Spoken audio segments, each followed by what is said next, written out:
También. Pues bueno, mi nombre es Johnny Romero. Yo soy ecuatoriano, nacido en la ciudad de Guayaquil, pero ciertamente estoy radicado en Colombia, en la ciudad de Bogotá, en el sur de Bogotá, en Ciudad Bolívar. Yo sé que alguien conoce por allá. Por allá estoy ubicado. En este momento estoy aquí en Ecuador, en la casa de mi madre. Eh, Como algunos de pronto supieron, fui para Perú a predicar un mes por allá y pues ahora voy a pasar fin de año por acá con mi mamá y con mis hermanos, sobrinos y más parientes. Es un honor también estar con ustedes y conocerlos. Ciertamente Dios nos da oportunidades maravillosas. Agradezco a Dios por esta maravillosa oportunidad y este maravilloso tiempo. Al pastor Custodio también, que es o fue el medio que Dios usó para podernos conectar. Pastora, gracias por la oportunidad que usted me da de conocerle y de compartir con usted y con todos este, este tiempo bonito.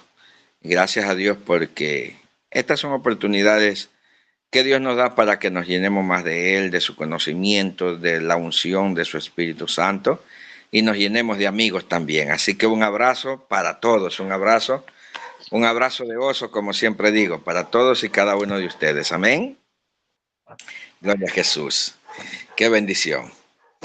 Bueno, yo al que he visto por allá al pastor David, que lo he escuchado al otro pastor, no me recuerdo los nombres. Yo soy malito para los nombres. Eso sí, les ruego me perdonen porque soy malito para los nombres. Pero bueno, yo he estado escuchando a algunos pastores y qué bendición escucharle. Amén. Dios ha bendecido y bendecirá a su pueblo a través de la palabra que Dios ponga en la boca de cada uno de nosotros. De modo que hoy también yo quiero compartir una palabra que Dios me ha dado y yo sé que es una palabra de bendición, ha sido para mi vida personalmente y eso yo quiero compartir con ustedes. Entonces, en el libro de Lucas capítulo 24 es donde yo quiero tomar el pasaje que vamos a compartir en esta mañana. Desde el versículo 13, hoy vamos a leer un poquito hasta el versículo 35. Lo leemos así para la gloria y honra de nuestro amado Dios. Dice, y aquí dos de ellos iban el mismo día a una aldea llamada Emaús, que estaba a 60 estadios de Jerusalén, e iban hablando entre sí de todas aquellas cosas que habían acontecido. Sucedió que mientras hablaban y discutían entre sí, Jesús mismo se acercó y caminaba con ellos. Los ojos de ellos estaban velados para que no le conociesen. Y les dijo, ¿qué pláticas son estas que tenéis entre vosotros mientras camináis y por qué estáis tristes? Respondiendo uno de ellos, que se llamaba Cleofas, le dijo, ¿eres tú el único forastero en Jerusalén que no has sabido las cosas que en ella han acontecido en estos días? Entonces él le dijo, ¿qué cosas? Y ellos le dijeron, de Jesús Nazareno, que fue varón profeta, poderoso en obras y en palabras, delante de Dios y de todo el pueblo. ¿Y cómo le entregaron los principales sacerdotes y nuestros gobernantes a sentencia de muerte y le crucificaron? Pero nosotros esperábamos que él era el que había de redimir a Israel. Y ahora, además de todo esto, hoy es ya el tercer día que esto ha acontecido. Aunque también nos han sorprendido unas mujeres de entre nosotros, las que antes del día fueron al sepulcro. Y como no hallaron su cuerpo, vinieron diciendo que también habían visto visión de ángeles, quienes dijeron que él vive. Y fueron algunos de los nuestros al sepulcro y hallaron así como las mujeres habían dicho, pero a él no le vieron. Entonces él les dijo, oh insensatos y tardos de corazón para creer todo lo que los profetas han dicho. ¿No era necesario que el Cristo padeciera estas cosas y que entrara en su gloria? Y comenzando desde Moisés y siguiendo por todos los profetas, les declaraba en todas las escrituras lo que de él decían. Llegaron a la aldea donde iban, y él hizo como que iba más lejos. Mas ellos le obligaron a quedarse diciendo, quédate con nosotros, porque se hace tarde y el día ya ha declinado. Entró pues a quedarse con ellos y aconteció que estando sentado con ellos en la mesa, tomó el pan y lo bendijo y lo partió y les dio. Entonces le fueron abiertos los ojos y le reconocieron, mas él se desapareció de su vista y se decían el uno al otro, ¿no ardía nuestro corazón en nosotros mientras nos hablaba en el camino y cuando nos abría las escrituras? Y levantándose en la misma hora, volvieron a Jerusalén y hallaron a los 11 reunidos y a los que estaban con ellos, que decían, ha resucitado el Señor verdaderamente y ha aparecido a Simón. Entonces ellos contaban las cosas que les habían acontecido en el camino y cómo le habían reconocido al partir el pan. Gloria al Señor. Dios bendiga su palabra. Amén, mis amados. Bueno, perdón. Este mensaje lo he titulado Caminando hacia Emaús. ¿Por qué lo he titulado así? Porque es en este trayecto donde suceden estas cosas que acabamos de leer, que narra la Escritura, y tienen un significado muy profundo para nuestra vida, que si lo entendemos vamos a darnos cuenta, porque hay muchas cosas que nosotros buscamos y no encontramos, esperamos y no nos llegan. Y estamos clamando a Dios día tras día, y las cosas se nos hacen duras, difíciles, y a veces el creyente entra como en una depresión que es muy común en las iglesias. Hermanos de fuego a veces los encontramos que ya no quieren caminar, ya no se congregan, no quieren ya confiar en lo que dice la Escritura, por más que uno les diga, ya no les entra, ¿no? Hay problemas serios que suceden en nuestra vida como creyentes. Y nosotros, aún como ministros, también atravesamos todas estas cosas porque nosotros también somos humanos. Mientras Cristo no venga, no tendremos perfección, aunque andamos en el camino de la perfección. Eso es lo que dice la Escritura, ¿no? Entonces yo quiero lo más rápido posible, porque siempre digo que nuestro mayor enemigo es el tiempo, porque la Escritura dice que Satanás ha sido puesto por estrado de los pies de Cristo, que es el cuerpo de Cristo, así que está vencido. Entonces estas tres cosas les quiero decir. Lo primero es que quiero que miremos que esta pasó después de la crucifixión, o sea, el primer punto es después de la crucifixión. ¿Qué pasó después de la crucifixión? Porque los discípulos que iban acá, la Biblia dice que iban dos de ellos el mismo día a una aldea llamada Emaús, al tercer día. Iban a una aldea. En la aldea llamada Emaús estaba cerca de Jerusalén, o sea, entre 2 y 3 horas de camino y ya llegaban por allá. Pero estos iban rumbo a ese lugar y yéndose y alejándose de Jerusalén. Entonces, ellos se iban porque normalmente en el pensamiento humano yo creo que no cabría entender lo que había pasado, porque ellos anduvieron 3 años y medio con aquel que hacía milagros, aquel que hablaba cosas poderosas, que hacía que la gente más dura viniera y se acercara a él, el que resucitaba a los muertos, el único que pudo liberar al endemoniado de Gadara, el que sanó el flujo de sangre, el que hizo milagros tanto que dice la Escritura que si se pusieran en un libro no habría dónde ponerlos en realidad, ¿no? Tantas cosas que hizo Jesús. Entonces, ahora, ese hombre poderoso en palabras y en hechos, en obras, estaba muerto ahora, ya lo habían sepultado también. Ahora estaba muerto y era el tercer día y no había resucitado para ellos.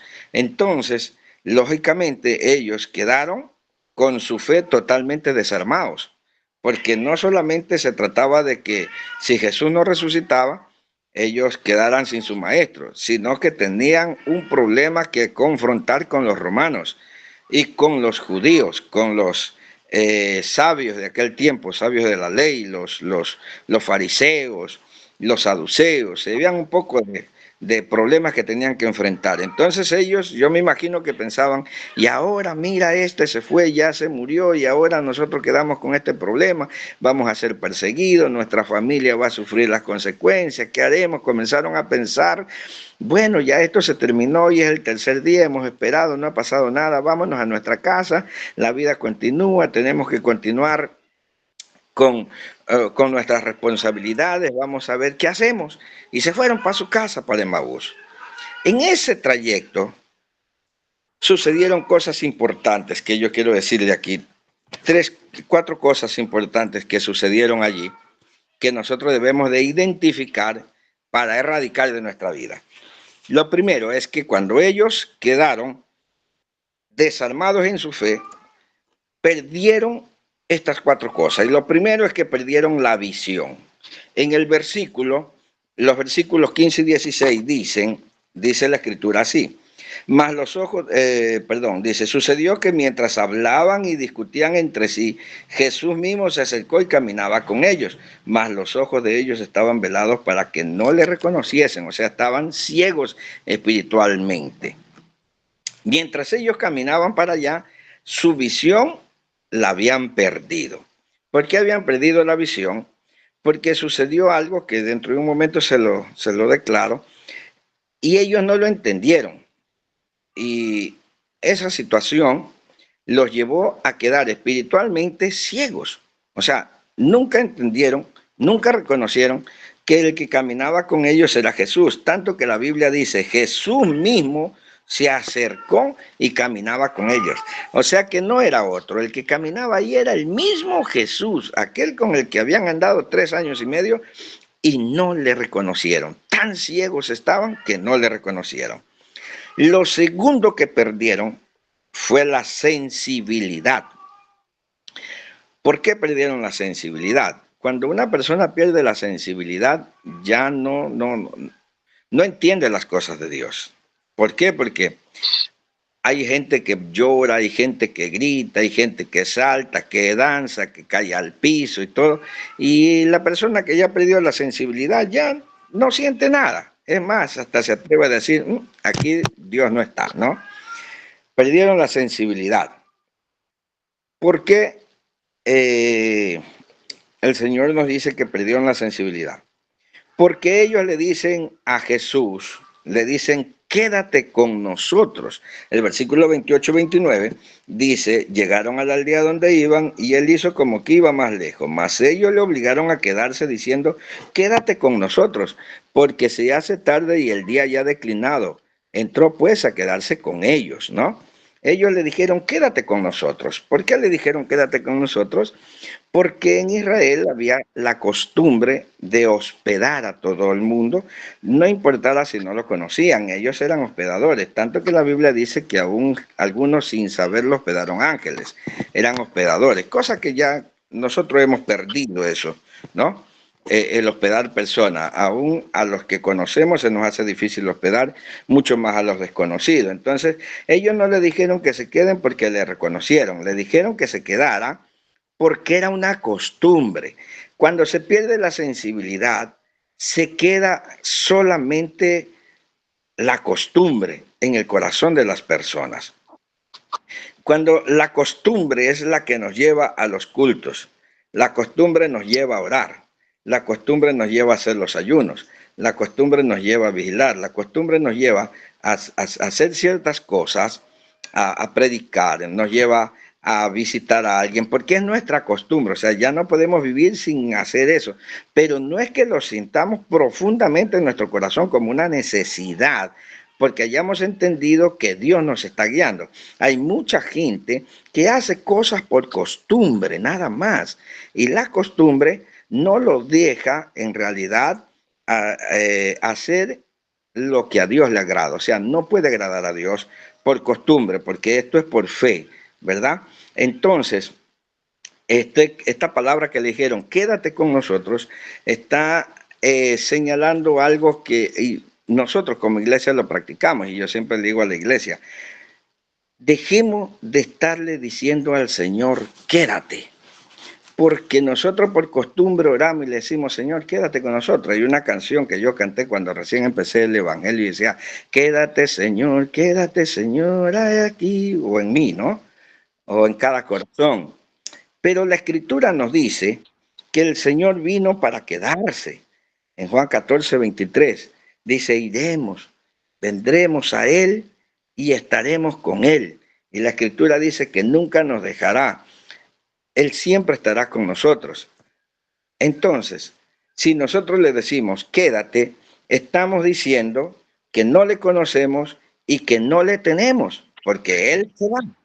Y la Escritura nos enseña que nosotros somos templo del Espíritu Santo y Él está con nosotros y jamás nos deja. Sea bendito el nombre del Señor. Espero que estoy compartiendo también lo miremos con la visión del Espíritu Santo reflejada en la Escritura cuando Él dice que como templos del Espíritu Santo somos la morada de Él. O sea que Él habita en nosotros, Él no viene esporádicamente, Él está con nosotros y decirle quédate es dar por entendido, dar por hecho que Él solamente llega de visita, mas no es un visitante, Él es el dueño de esta casa, llamada templo de Dios o casa de Dios y puerta del cielo, que somos nosotros, los hijos de Dios, la iglesia de Jesucristo. Alabado sea el Señor. Lo tercero que perdieron fue el discernimiento. Cuando se pierde la visión ya se anda ciegas, tanteando. Y luego se pierde la sensibilidad, ya no se siente nada en realidad. Dios es difícil que lo guíe a uno allí. Y como consecuencia viene la pérdida del discernimiento. Ya no se entienden las cosas que el mismo Dios nos habla. Eso, por ejemplo, en el versículo 32, dice la Escritura así, después de que Jesús partió el pan y le fueron abiertos los ojos, dice, y se decían el uno al otro, ¿no ardía nuestro corazón en nosotros mientras nos hablaba en el camino y cuando nos abría las Escrituras? Esa palabra, no ardía nuestro corazón. O sea, nosotros decimos hoy, ¿no sentías algo o yo sentía algo cuando el pastor dijo esa palabra? Sentí en mi corazón un fuego, sentí un toque, sentí como que algo me movía, ¿no? Y nosotros le llamamos el toque de la unción. Entonces ellos decían, ardía nuestro corazón, pero no entendimos. ¿Por qué no entendieron? Porque estaban ciegos. No tenían sensibilidad para sentir el toque de la presencia de Dios, del mismo Jesucristo junto con ellos. Entonces, como ya no tenían discernimiento, no pudieron entender absolutamente nada, aunque ardía su corazón. Esto se refleja en que cuando nosotros vemos que conocemos personas, yo soy uno de los que conozco muchísima gente en muchos países, por la gloria de Dios, Dios me ha permitido visitar varios países, ciudades, pueblos, aldeas, hogares, conozco mucha gente y yo me doy cuenta o me he dado cuenta de que hay muchísima gente que son fieles a las reuniones, a los cultos, están allí, no fallan, pero no cambian. Entonces encontramos que hay gente que escucha un mensaje, llora, y esta persona dice, Dios me habló, qué bendición, hoy Dios estuvo aquí, Dios me trajo para bendecirme. Pero en ese mismo día, en ese mismo culto, con ese mismo mensaje, hay otros que dicen, ya en este lugar ya no hay unción. La presencia de Dios ya se ha ido de este lugar. El pastor ya no predica como antes. No, ese evangelista no, eso no es de Dios, eso no. Nada de lo que dijo es de Dios. Y mientras otro está llorando que ha sido bendecido, que ha sido ungido por la palabra y el poder del Espíritu Santo, otro está diciendo que no ha estado Dios, que no ha habido nada. Eso es de lo que se trata cuando se ha perdido el discernimiento. No se entiende nada, no hay revelación para la persona. Entonces, está en el aire. Acá en Ecuador se dice, está en nada uno, ¿no? Está en nada, porque no entiende. Pero se queda el tema Por ejemplo, no, pues otros suelen decir, el mensaje estuvo bueno, sí, y al otro día ya no se acuerdan que no. Cuando le preguntan, ¿y qué tal tuvo el culto ayer? ¿Estuvo bueno? ¿Y de qué hablaron? No me acuerdo. Ah, pero estuvo bueno el mensaje, ¿no? Esa es otra manifestación que hay en ciertas personas. Cuando se ha perdido el discernimiento, ya no se entiende las escrituras, todo se lo puede entender al revés, no hay el deseo o el anhelo de escudriñar para cumplir Juan 5, Evangelio de Juan capítulo 5, versículo 39, creo es, si no me equivoco, y es escudriñar las escrituras porque a vosotros parece que en ellas tendréis la vida eterna y ellas dan testimonio de mí. Ya se pierde la razón de ser, ¿no? Y por último, lo que perdieron ellos es la esperanza. Cuando se pierde la visión, pues que ya no se sabe para dónde va, se pierde la sensibilidad, solo se queda con la costumbre. Ser cristiano por costumbre. Perdieron el discernimiento, ya no se entiende nada, entonces se pierde la razón de ser. Ahí es cuando se pierde la esperanza. Ustedes pueden ver que cuando una persona pierde la esperanza, la opción que tiene es ahorcarse, pegarse un tiro, cortarse la yugular, tirarse debajo de un carro, abandonar a la familia, al marido, a los hijos, a la esposa, porque ya perdió la esperanza, ya no hay más. Estos perdieron la esperanza, porque ellos dijeron esto. En el versículo 21 dice, pero nosotros esperábamos que Él era el que había de redimir a Israel y ahora además de todo esto, hoy es ya el tercer día que esto ha acontecido. Ellos tenían una esperanza porque andaban con un hombre poderoso, andaban con un hombre que hacía cosas que nunca en su vida habían visto. Habían escuchado de los profetas y del poder que habían los profetas, pues, pero era para ellos como un cuento, como una leyenda. Mas ahora lo estaban viendo y presenciando. Pero ese hombre, con ese poder, ya había sido muerto y sepultado. Entonces, ellos ya no tenían más que hacer. Sin duda, para irse para Emaús, dijeron ellos, eh, todo se acabó. Hasta aquí llegamos. Había una canción acá, creo que es colombiana esa canción, pero cuando yo era niño la escuchaba y decía, hasta aquí te trajo el río y de aquí no vas a pasar. Yo creo que ellos dijeron lo mismo, hasta aquí llegamos, todo se terminó, hemos pasado el tiempo, 3 años y medio, sin trabajar, abandonada la familia, y hemos tenido muchos problemas y muchas dificultades, y ahora mira lo que pasó, se acabó, ¿no? Eso se refleja en la condición, yo digo algo con respecto a los creyentes, cada uno de nosotros, con relación a Dios y su amor, porque Él por amor entregó su vida en la cruz del Calvario y nos demostró cuánto nos ama. Y nos prácticamente nos rogó el Señor para que le conociéramos y le diéramos nuestra vida, haciéndonos entender que por muy tremendo que sea nuestro pecado, Él está dispuesto a perdonarnos. Entonces, por ejemplo, Judas, que lo vendió, que lo entregó, Judas que cogió dinero por la vida de Jesús, Judas se arrepintió. La gente dice que Judas nunca se arrepintió. Yo creo que Judas se arrepintió, porque Judas tomó y fue a buscar a los sacerdotes, los cuales le pagaron las 30 monedas, y fue y se las devolvió, no se las quisieron recibir y él las tiró por el piso. Y luego Judas fue y se ahorcó. Nadie se va a ahorcar si no está arrepentido de lo que hizo. Pero el problema de Judas es que Judas no fue donde Jesús a pedirle perdón a Jesús, sino que él fue a buscar un árbol. Entonces, en vez de buscar el perdón, fue a buscar la muerte porque estaba totalmente desesperanzado por lo que había hecho.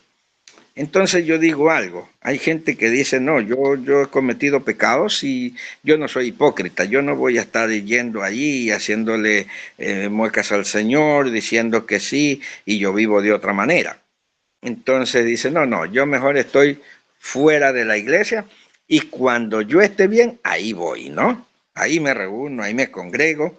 Entonces cada que uno lo visita le dice lo mismo. Entonces yo le digo a la gente, bueno, es cierto. que no debemos de ser hipócritas y eso no debe caber en nuestro corazón.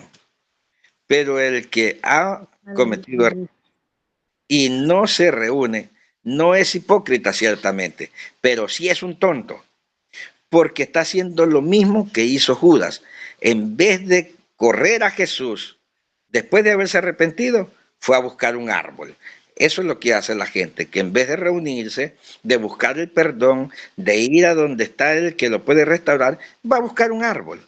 Entonces, cuando se ha perdido la esperanza, es porque hay ceguera espiritual, no hay sensibilidad, no hay discernimiento, entonces prácticamente ya no hay nada. Ahora, el Señor nos llama a restaurar todas estas cosas, pero para restaurar estas cosas tenemos que entender, primero, que no necesita el Señor que le digamos, quédate con nosotros, porque Él está allí, siempre ha estado y Él vino para quedarse. No, yo creo que debemos de quitar de nuestro léxico la palabra busquemos a Dios. ¿Por qué? Porque ya lo tenemos. Si lo buscamos es porque no lo tenemos, ya lo tenemos. Entonces, ¿qué tenemos que hacer? Es honrarle. Él está con nosotros. ¿Sí? También invitarlo, por ejemplo, decirle, Señor, ven, tú eres el primer invitado, ¿no? Tú eres el primer invitado. No puedes ser el primer invitado porque Él mora en mi vida. Un culto, una oración, lo que yo haga, Él es el protagonista de eso. Él es todo en nosotros. Entonces, si lo invitamos es porque Él no está en su propia fiesta. Es como decía una hermana que me discutía este tema, y le decía, cuando tú cumples años, ¿te tienen que pasar una carta de invitación a celebrar tu cumpleaños? No, ¿verdad? Porque Él es la dueña de la fiesta. Entonces, Él es el dueño de la fiesta. El Espíritu Santo, el Dios mismo, en toda su esencia, es el dueño de la fiesta. Entonces, Él está allí. Más bien nosotros somos los invitados. Bendito sea el Señor. Yo creo que la gloria del Señor nos quiere llevar a entender que Él no está lejos de nosotros. Más bien Él está en nosotros. Y cuando reconocemos que Él está en nosotros, entonces actuamos sabiendo que Él anda con nosotros, está en nosotros y vive en nosotros. Por lo tanto, lo que tenemos que hacer es reconocerle y agradecerle, como dijo el apóstol Pablo, en todo, ¿no? Agradecerle siempre. Quiero compartir algo con ustedes en esta mañana, ¿no? Algo que es muy interesante. Mire, segunda carta a los Corintios capítulo 5, versículo 7, dice, de modo que si alguno está en Cristo, nueva criatura es. Las cosas viejas pasaron y aquí todas son hechas nuevas. Pero tomemos el lateral A de este versículo bíblico. De modo que si alguno está en Cristo, nueva criatura es.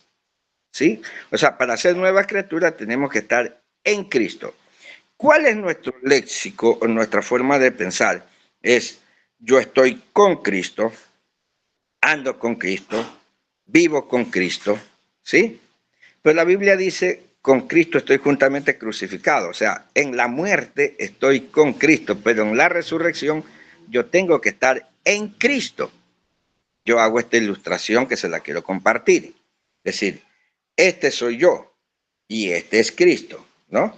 Entonces, andar en Cristo es yo dentro de Cristo y Cristo sobre mí. O sea, Él me cubre totalmente. Por ejemplo, Deuteronomio 6, cuando se habla con respecto al tema de la palabra de Dios, dice el Señor, dice, y estas palabras estarán sobre tu corazón. Este es el corazón y esta es la palabra de Dios. Sobre, no dice dentro, sino sobre, o sea, la palabra cubre, de modo que la Escritura dice que la armadura de Dios nos cubre, por ejemplo, el yelmo de la salvación, el casco que nos cubre la cabeza, va sobre la cabeza, con lo cual podáis apagar todos los dardos de fuego del maligno. Todo chocará y rebotará y no penetrará nuestra mente. Entonces, toda la armadura de Dios va por fuera, nos cubre por fuera. La palabra de Dios nos cubre de modo que nada nos dañe por dentro. ¿Por qué? Porque por dentro hemos sido limpios. Somos una casa que ha sido limpiada por la presencia maravillosa de Dios. De modo que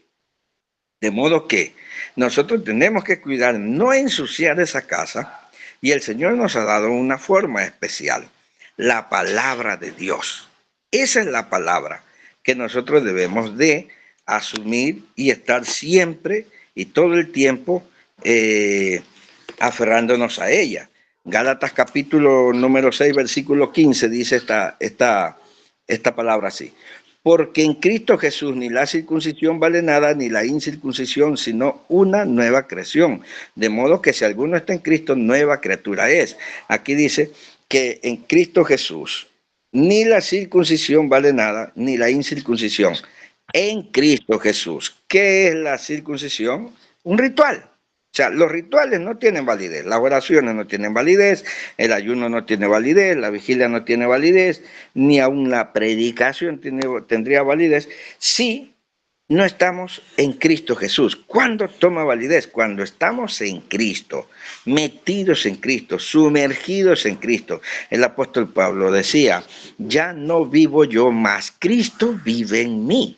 Entonces, en la Escritura encontramos que en Cristo somos santificados, en 1 Corintios 1:2, en Cristo somos libres, en Romanos 8:2, en Cristo somos libres. ¿Por qué somos libres? Porque ya somos uno. Cristo y yo somos uno, o yo y Cristo somos uno, ¿sí? Porque Él está en mí de una forma que nunca me deja solo. Siempre anda conmigo. Ahí podemos confiar. Ahí podemos estar seguros de lo que pase, aún seremos capaces de morir sin temor a la muerte. Somos capaces de avanzar sin temor a los obstáculos que nos encontremos. Somos capaces de hacer hazañas porque sabemos que Dios está con nosotros y el que hace todas estas cosas es Dios, no nosotros. Sea bendito el Señor. Amén. El punto número 2. Si la Escritura nos dice que ir para Emaús era el problema que los llevó a perder la visión, la sensibilidad, el discernimiento y la esperanza, era por lo siguiente. Cuando resucitó Jesús, fueron unas mujeres, eso está en Marcos capítulo 16, ¿verdad?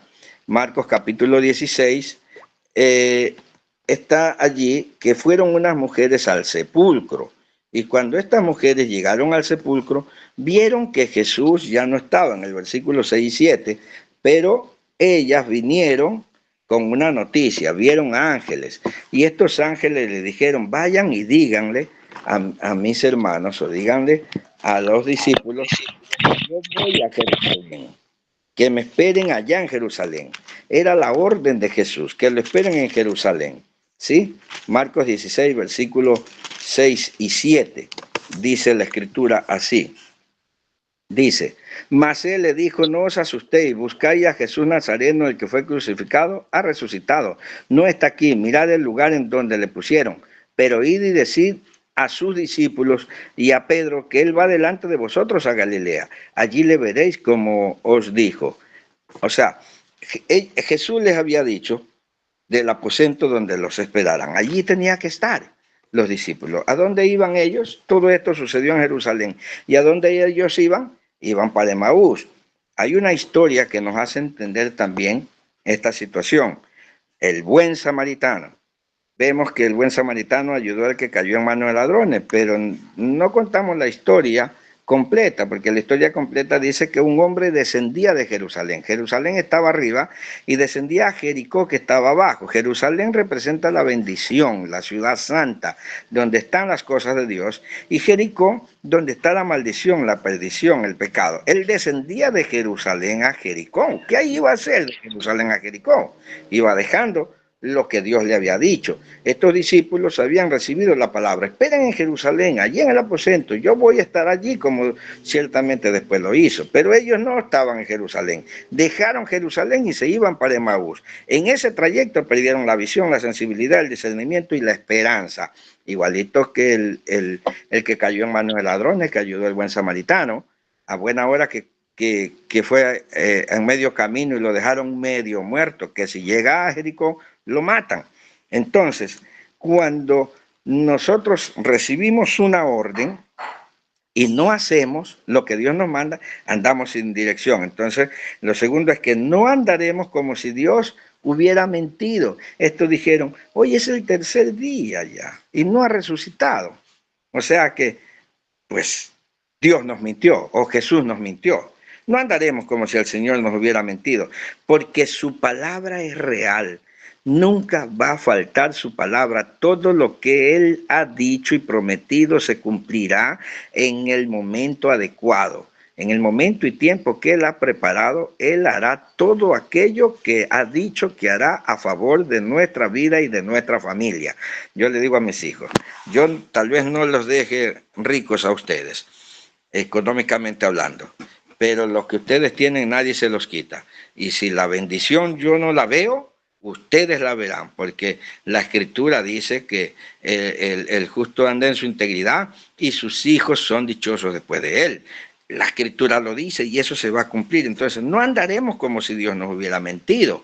En Isaías 37, cuando los asirios querían tomar Israel, vinieron a amenazar y a hablar blasfemia, y entonces el rey se asusta y manda al profeta Isaías a preguntarle, y el profeta Isaías en el versículo 6 le dice, ve y dile al rey esto, así dice el Señor, no temas a las palabras que ha dicho el rey de Asiria, no temas a lo que ha dicho, no temas a los que veas que te rodean, no temas a los problemas que te están rodeando, no temas a las cosas que te están diciendo, que posiblemente te van a echar del trabajo, que tienes problemas familiares, matrimoniales, que tienes no temas, confía en Dios. ¿Cuál es la idea aquí? Confía en Dios, porque el Señor dice, en el mundo tendréis muchas aflicciones o problemas, pero confiad que yo he vencido a los problemas.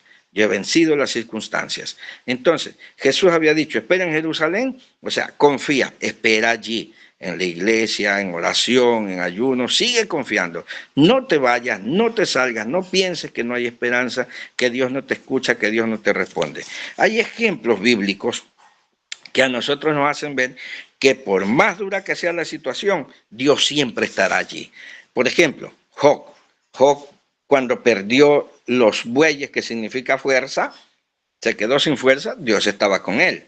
Cuando perdió los criados que trabajaban para él y le producían ganancias, Dios estaba con él.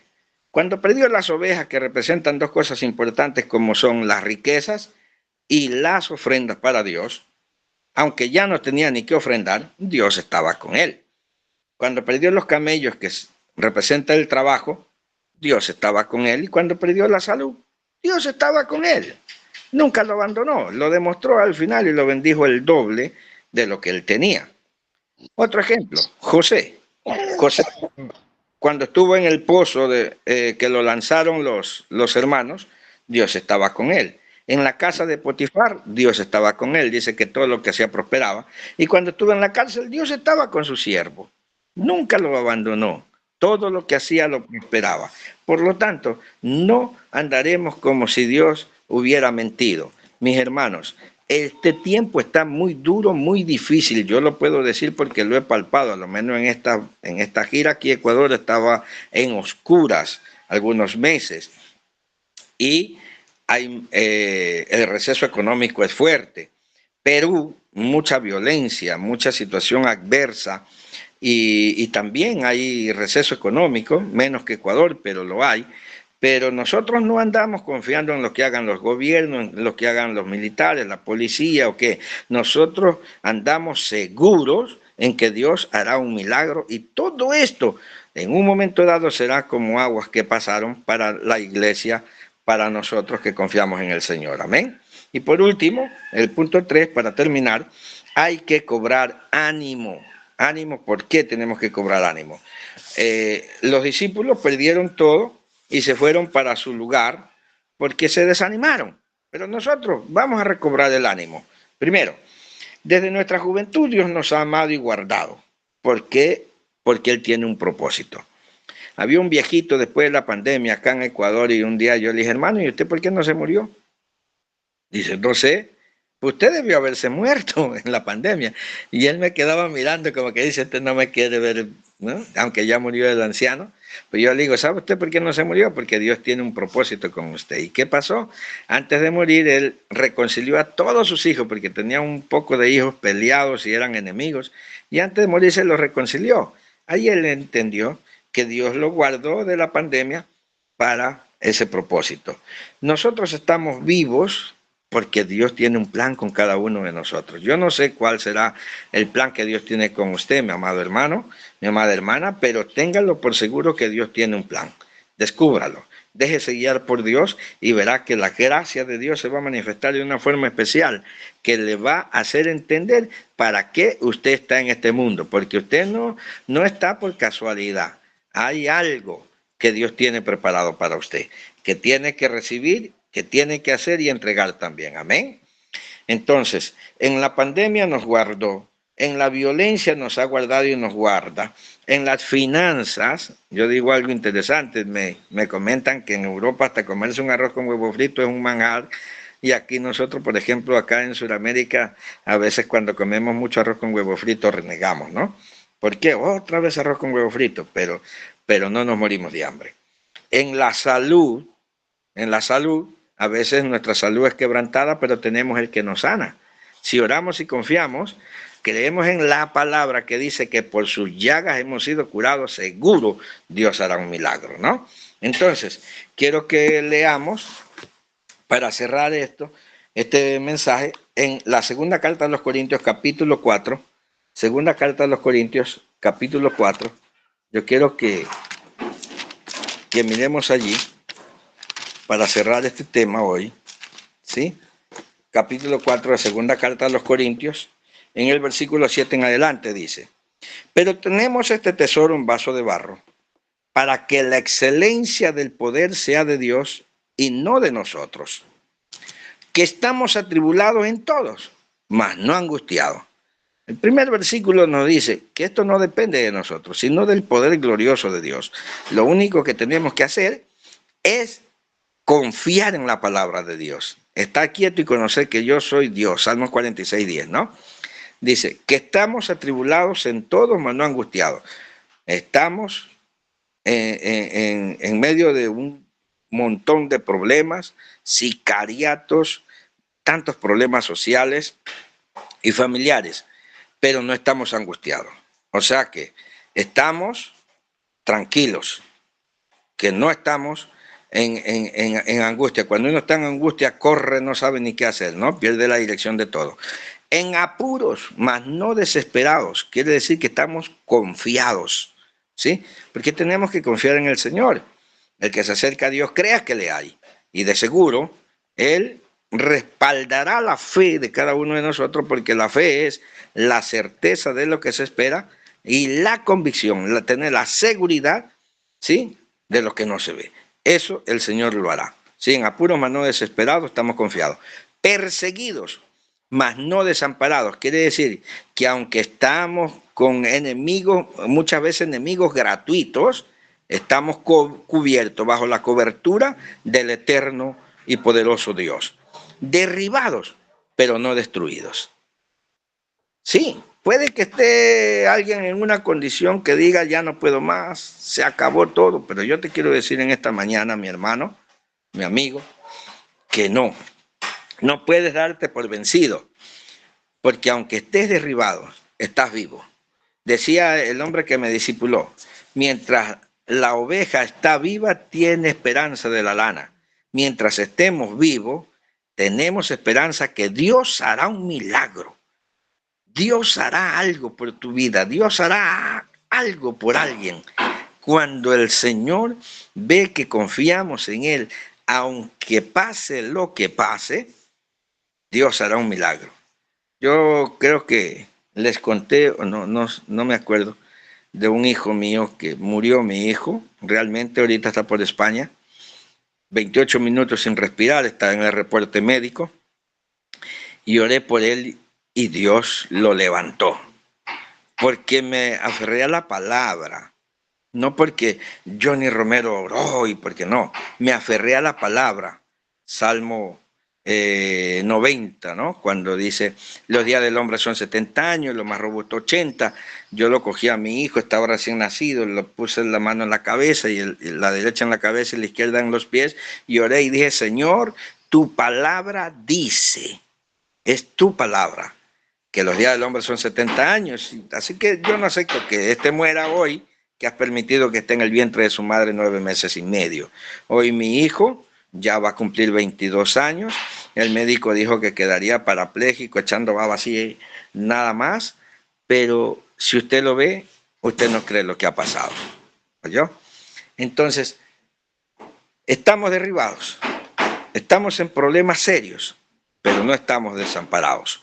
Dios está con nosotros y lo estará por siempre. Por esa razón tenemos que entender que Dios está con nosotros, que nunca nos dejará, que nunca nos ha dejado, nunca se apartará de los que confían en Él. Por lo tanto, démosle la gloria a Dios en todo y esperemos siempre su benevolencia, esperemos siempre la gracia que Él derrama sobre sus hijos, que también llenará nuestra vida de su poder y que nos llevará más allá de lo que nuestros ojos ven o nuestro entendimiento puede entender. Dios es más grande de lo que creemos, mis amados hermanos. Entonces, esperemos en Jerusalén. No hagamos como estos que recibieron la orden, esperan en Jerusalén y se fueron para Emaús. Bendito sea el nombre del Señor. Yo quiero hacer una oración porque creo que es un tiempo maravilloso. Estamos terminando un año que ha sido muy conflictivo, pero un año en donde hemos visto la mano de Dios. Yo personalmente lo testifico, he visto la mano de Dios moverse a favor de mi vida, en las finanzas, en la salud, en muchas cosas. Así que cerremos nuestros ojos y permítanme hacer una oración, por favor. Padre, te alabo en el nombre de Jesús y te doy gracias, primero por la vida que nos has dado. Gracias por este tiempo hermoso que nos has regalado. Gracias, Señor, por darnos esta palabra. Tú me has bendecido con ella y sé que es una bendición para mis hermanos. Gracias por habernos reunido en esta mañana y darnos la oportunidad de escucharte. Señor, ayúdanos a ser fieles, a ser firmes en tus caminos, a no desmayar. Por más difícil que sea la circunstancia, aprendamos a vivir confiando en ti. Que todo nuestro corazón esté sumergido en ti, que nuestra vida esté sumergida en ti, Señor amado. Que se cumpla tu palabra en nosotros, de que ya no vivimos nosotros, sino que tú vives en nosotros. Por lo tanto, la gloria y la honra es tuya y te pertenece por excelencia, Señor. Gracias te damos porque en esta mañana has permitido congregarnos. Y yo sé que hay necesidades, sé que hay problemas, dificultades, hay enfermedades en los cuerpos, pero en el nombre maravilloso y glorioso de Jesús, por el poder de tu palabra que dice, Señor, que todo lo que te pidiéremos creyendo, si estamos reunidos 2 o 3, lo recibiremos. Así que declaro en la vida de mis hermanos que están enfermos, declaro sanidad. Declaro sanidad, Señor amado, en cada uno de los que han pedido oración a este grupo hermoso que tú tienes en todos los países y pueblos y nos reúne, Señor. Sean sanos para gloria de tu nombre. Se rompan las cadenas de enfermedad, de dolencia, por el poder de Jesucristo. Tu palabra dice que por tu llaga hemos sido curados. Padre, tu palabra dice que tú eres nuestro proveedor. Por lo tanto, desata bendiciones de los cielos sobre tus hijos y haya la provisión en la salud, la provisión en el amor, la provisión en las finanzas, en cada uno de mis hermanos y en la familia representada en este lugar. Padre, para gloria de tu nombre, tú hagas un milagro poderoso y transformador en los que están desanimados. Tú les dé fortaleza, les dé dirección a los que su corazón se ha cerrado por algo. En el nombre de Jesús, Padre, se abre el entendimiento, el corazón y los ojos espirituales de tus hijos. Por el poder de Jesucristo podamos avanzar. Este año que ha sido muy conflictivo, tú nos has mostrado que tu gracia nos has traído hasta aquí y de aquí no volveremos atrás, avanzaremos, tomaremos el nuevo año en el poder de tu fuerza y con el poder de tu Espíritu Santo y avanzaremos hasta el final. Tal vez no pasemos este año, pero si no lo pasamos, partiremos contigo. De modo que el vivir es Cristo y el morir me es ganancia, dice la Escritura. Así se cumple en cada uno de nosotros también. O si tú nos tienes 20, 30 años para la gloria de tu nombre, viviremos y te serviremos y estaremos siempre, Señor amado, amándote y dándote completo nuestro corazón al servicio tuyo de tu obra, para gloria y honra de tu nombre. Bendigo a cada uno de los pastores y su familia. Bendigo a cada uno, Señor amado, de los directores de este grupo, la pastora Ingrid, todos y cada uno de ellos. Señor, tú los bendigas, a ellos y sus casas, en gran manera. Abre puerta de bendición sobre sus vidas y sobre su familia. Para gloria de tu nombre, declaro hecho lo que hemos pedido, en el maravilloso nombre y glorioso de Jesús. Gracias, Señor. Amén. Amén. Gloria a Dios. Amén, mis amados.